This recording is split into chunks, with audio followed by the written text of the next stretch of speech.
I think that's cooked enough. Take off the top, throw that into the water, turn off the gas. So that was good. Still water in there.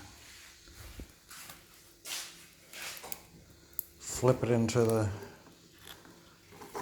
Oops, and I missed because... How do you like that? I missed because I was holding the camera.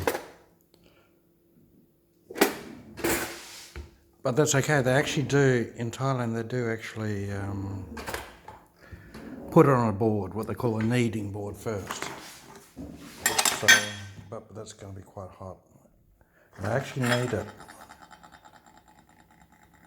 Again, because I'm one-handed, it's a bit difficult. So I'll scoop it up.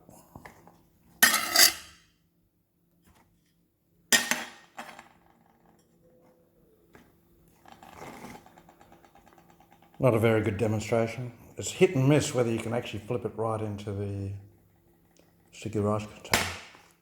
So that's ready to eat. Put the top on.